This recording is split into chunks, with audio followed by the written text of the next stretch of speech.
Üks tänase ürituse korraldajaid on Eesti ettevõtluskõrgkool Mainor ja nüüd on hea meel anda tervituseks sõna Lii Hõbele, Mainori prorektorile.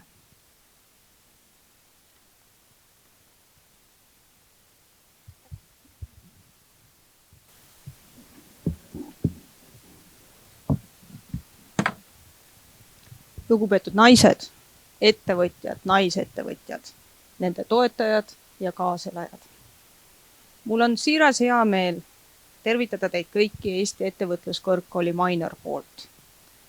Kooli poolt, mille missiooniks on olnud viimase 30 tegutsemisaasta jooksul juhtida üliõpilasi targalt tulevikku, kujundada ettevõtlikku eluhoiakut ühiskonnas ning propageerida ettevõtlust. Meie eesmärgiks on anda ise ja koostöös meie koostööpartneritega inimestele praktilised oskused ja teadmised, et muuta oma elu ja miks mitte ka maailma. Mõeldes enda peale ja oma viimase aja arutlustele oma tuttavatega, kerkib järjest enam üles mõte loobuda palgatööst ja keskenduda ettevõtlusele. Ühiskond on muutunud ja üha enam naisi julgeb sellest mõelda, mõned neist selle mõttega teoks teha. Samas jääb ettevõtlusega alustamise idee tihti varjutama või isegi valitsema mõte, et mis nüüd mina, kas ma saan sellega hakkama ja kust küll võita kõik need teadmised, et selle kõigega hakkama saada ja edukalt toime tulla. Erinevad psühholoogiateaduses läbi viidud uurimused on näidanud, et inimeste uskumustes on oluline jõud. Nii toob Carol Dweck oma raamatus Mõtteviis välja mõtte, et võime olla oma uskumistest teadlikud või mitte, ent need mõjutavad tugevalt seda, mida soovime, ning ühtlasi, kas oleme selle soovi täitmisel edukad. Ühe ainsa lihtsa uskumuse muutmine võib aidata kaasa ettevõtlusega alustamisele ning selles õnnestumisele. Selleks on usk, et ka mina saan hakkama, tulen toime ja olen edukas. Oluline on alustada.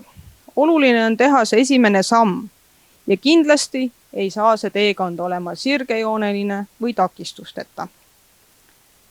Kuid kui teie elu on teid toonud sellesse hetke, kus te olete täna, siis see tähendab, et te olete juba võtnud vastu suure hulga väljakutseid ning neid ka ületanud.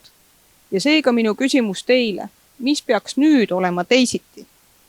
Meie ümber on suur hulk naisi, kes on valmis kaasa mõtlema, toetama, oma kogemust jagama, tuleb ainult pisut uskuda ja leida need naised enda ümber üles. Ja nagu oli öeldud ka selle juba 6. korda toimuva Eesti naisettevõtluse konverentsi kutses, selleks, et olla paremini ettevalmistunud, tuleb kuulata teiste lugusid. On ju ka meie tänane kohtumine kantud eesmärgist suurendada naisettevõtjate osakaalu Eestis ning anda teadmisi, inspiratsiooni ja julgust nendele naistele, kellel on huvi alustada ettevõtlusega või arendada olemasolevat ettevõtet. Mul on hea meel, et need naised hoiavad kokku, jagavad kogemusi selleks, et üheskoos muuta oma elu ja miks mitte ka maailma.